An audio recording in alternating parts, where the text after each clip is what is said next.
एक बड़े शहर में छोटे से मोहल्ले में गणपत और उसका परिवार रहता था, जिनकी पारिवारिक स्थिति ठीक नहीं थी। गणपत जितना दिन भर में कमाता था, उसकी पगार से आधा अपनी शराब और जुए में उड़ा देता था। उसके बच्चे कभी कभी भूखे पेट ही रहते थे, क्योंकि गणपत अपनी कमाई सारी खर्च कर देता था। उसकी पत्नी दूसरों के घर पर काम करके थोड़े बहुत पैसे कमा लेती थी। वह भी कभी कभार गणपत उससे मारपीट करके छीन लिया करता। उनकी 2 बेटी पलक और मुस्कान थीं। बड़ी बेटी पलक थोड़ी समझदार थी। वह पढ़ाई किया करती और शाम को समय निकालकर पास के ब्यूटी पार्लर में जाया करती थी। ब्यूटी पार्लर उसकी एक सहेली की मम्मी चलाया करती, इसीलिए वह अपनी सहेली के साथ कभी कभी जाया करती। वह इतनी होशियार थी कि एक बार जो काम देखती वह सीख जाती थी। धीरे धीरे गणपत कुछ ज्यादा ही शराब पीने लगा और अपना काम भी छोड़ आया। उसकी पत्नी जो कुछ कमाती वह उसे भी ले लेता। घर की हालत बहुत खराब रहने लगी।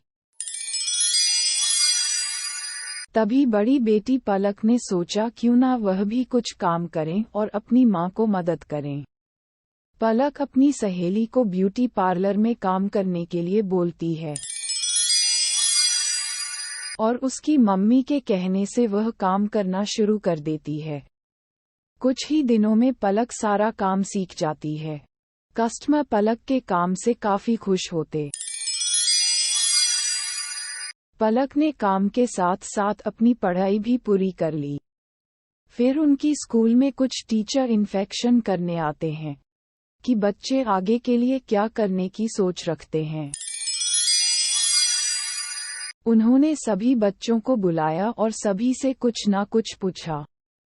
फिर पलक की बारी आई और उसने बताया कि वह ब्यूटी पार्लर का काम जानती है और अपने परिवार के लिए वह खुद का ब्यूटी पार्लर खोलना चाहती है, जिससे उसके परिवार का अच्छी तरह गुजारा हो सके। ये बात सुनकर उसके टीचर काफी खुश हुए और पलक को सरकार की तरफ से लोन लेने की प्रक्रिया समझाकर चले जाते हैं। पलक 2-3 दिन में लोन के लिए अप्लाई कर देती है और कुछ दिन बाद उसका लोन अप्रूव हो जाता है।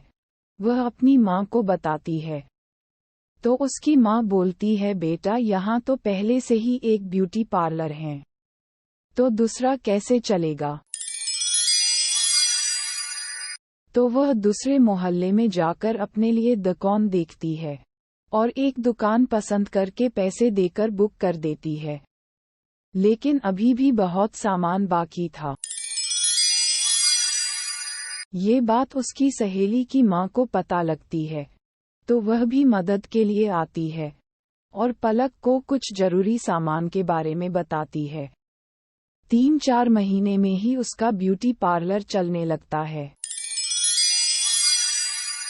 और वह अपनी कमाई से मां और अपनी बहन के लिए अलग घर ले लेती है। पलक अपने पिता को नशा मुक्ति केंद्र भेज देती है। लगभग 1 साल बाद उसके पिता भी सही होकर काम करने लगते हैं। सारा परिवार खुशी से रहने लगते हैं। उसकी छोटी बहन भी पढ़ लिखकर बड़ी वकील बन जाती है। शिक्षा, परिवार का साथ हो और जीवन में कुछ करने की लगन हो तो रास्ता अपने आप बनता जाता है। अगर जरूरत है तो बस खुद में कुछ करने का जुनून होना चाहिए। अगर यह कहानी आपको पसंद आई तो सब्सक्राइब कीजिए। धन्यवाद।